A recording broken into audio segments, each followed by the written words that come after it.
नमस्कार, महाराष्ट्र सरकार से जुड़ी हफ्ते भर की बड़ी खबरों वाले इस सेगमेंट में आपका स्वागत है। नागपुर में मुख्यमंत्री देवेंद्र फडणवीस ने केंद्रीय सड़क परिवहन एवं राजमार्ग मंत्री और नागपुर सांसद नितिन गडकरी के साथ 3 प्रमुख कार्यक्रमों में हिस्सा लिया। सबसे पहले नागपुर महानगर पालिका के नियुक्ति पत्र वितरण समारोह में 579 अभ्यर्थियों को नियुक्ति पत्र सौंपे गए और आपली बस की व्हाट्सएप टिकटिंग सेवा का शुभारंभ किया गया। इसके बाद दोनों नेताओं ने नागपुर स्किल सेंटर का उद्घाटन किया, जहां युवाओं को उद्योगों की जरूरत के हिसाब से कौशल प्रशिक्षण दिया जाएगा। एक अन्य कार्यक्रम में महा आरोग्य शिविर का उद्घाटन कर नागरिकों के लिए व्यापक स्वास्थ्य सेवाओं की शुरुआत की गई। खरं तर महाआरोग्य शिबिराच्या पाठीमागची भूमिकाच ही आहे की समाजातल्या शेवटच्या व्यक्तीला तज्ञ आरोग्य सेवा उपलब्ध झाली पाहिजे। आज आपण वेगवेगळ्या योजना चालवतो, सरकारचे हॉस्पिटल्स आहेत, मेडिकल कॉलेजेस आहेत, अनेक धर्मदाय संस्था उत्तम काम करतायत, पण या सगळ्या लोकांना एका ठिकाणी जर आणलं तर त्यातनं समाजातला जो मध्यमवर्गीय आहे, गरीब आहे, शेवटचा व्यक्ती आहे, यांना त्यातनं एक सुविधा मिळते। ठाणे में उप मुख्यमंत्री एकनाथ शिंदे ने ईस्टर्न एक्सप्रेसवे हाईवे के 3 हाथ नाका ट्रैफिक सुधार परियोजना का भूमि पूजन किया। इंजीनियरिंग की आधुनिक तकनीक से बनने वाली ये परियोजना 1.5 साल में पूरी होगी, जिससे 7 में से 4 प्रमुख मार्गों पर यातायात सुचारू होगा और ठाणे में ट्रैफिक जाम से राहत मिलेगी।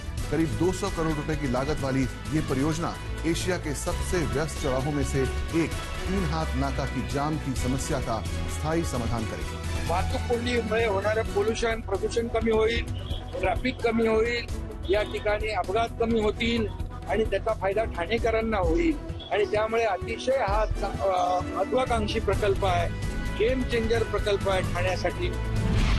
आषाढ़ी एकादशी के अवसर पर मुख्यमंत्री फडणवीस ने पंढरपुर में कई धार्मिक और सामाजिक कार्यक्रमों में हिस्सा लिया।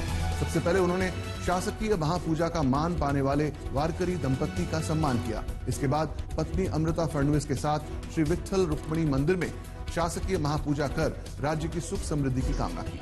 मुख्यमंत्री ने निर्मल वारी, समृद्ध वारी और चरण सेवा अभियान के समापन समारोह में भाग लेकर स्वच्छ सुव्यवस्थित वारी के प्रयासों की सराहना की। इसके बाद पर्यावरण की वारी पंढरपुर के द्वार अभियान के समापन समारोह में शामिल होकर पर्यावरण संरक्षण और हरित वारी का संदेश दिया।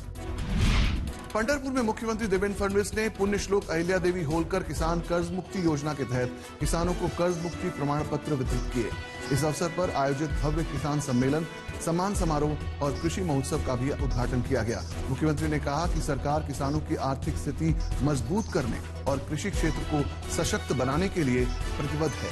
इस बीच सरकार ने योजना के तहत करीब 17 लाख पात्र किसानों की सूची भी जारी कर दी है, जिससे उन्हें जल्द कर्ज माफी का लाभ मिलेगा। पुणे में उप मुख्यमंत्री सुनेत्रा पवार ने अजित दादा पवार कृषि समृद्धि कर्ज योजना का शुभारंभ किया। उन्होंने कहा कि सहकार के माध्यम से ग्रामीण विकास को गति देने और किसानों को आधुनिक कृषि तकनीकों से जोड़ना सरकार की प्राथमिकता है। योजना के तहत पुणे जिला मध्यवर्ती सहकारी बैंक ने 1000 करोड़ रुपए के कृषि ऋण वितरण का लक्ष्य रखा है। उप मुख्यमंत्री ने निर्देश दिए कि एआई आधारित खेती की पहल अधिक से अधिक किसानों तक पहुंचाई जाए, ताकि कृषि उत्पादकता और किसानों की आय बढ़ाई जा सके। अजितदादा पवार कृषी समृद्ध कर्ज योजना ऊस शेतीमध्ये एआय तंत्रज्ञानाचा वापर वाढवण्यासाठी अत्यंत प्रभावी ठरणार आहे। या तंत्रज्ञानामुळे ऊस उत्पादनामध्ये सुमारे 40% वाढ, तसेच पाण्याची 30% बचत, तसेच रासायनिक खतांचा 20 ते 30% कमी वापर होऊन आरोग्यही सुधारण्यास मदत होणार आहे। नवी मुंबई अंतर्राष्ट्रीय हवाई अड्डे पर मुख्यमंत्री फडणवीस ने भारत टैक्सी सेवा का शुभारंभ किया। इस ऐप आधारित सेवा के जरिए एक ही मोबाइल प्लेटफॉर्म पर कार, ऑटो रिक्शा और बाइक टैक्सी की सुविधा मिलेगी। पहले चरण में 600 टैक्सियों की शुरुआत की गई है और सेवा की शुरुआत मुंबई और पुणे से होगी। सरकार का कहना है कि ये सेवा यात्रियों को पारदर्शी, सुरक्षित और किफायती यात्रा उपलब्ध कराएगी। किराया भी आम लोगों को ध्यान में रखते हुए तय किया गया है, जिसमें पहले 1.5 किलोमीटर के लिए 31 रुपए और उसके बाद प्रति किलोमीटर 22 रुपए तय किए गए हैं। तो ये थे इस हफ्ते के महासरकार डायरी के प्रमुख अपडेट्स। अगले हफ्ते फिर मिलेंगे। देखते रहिए आज।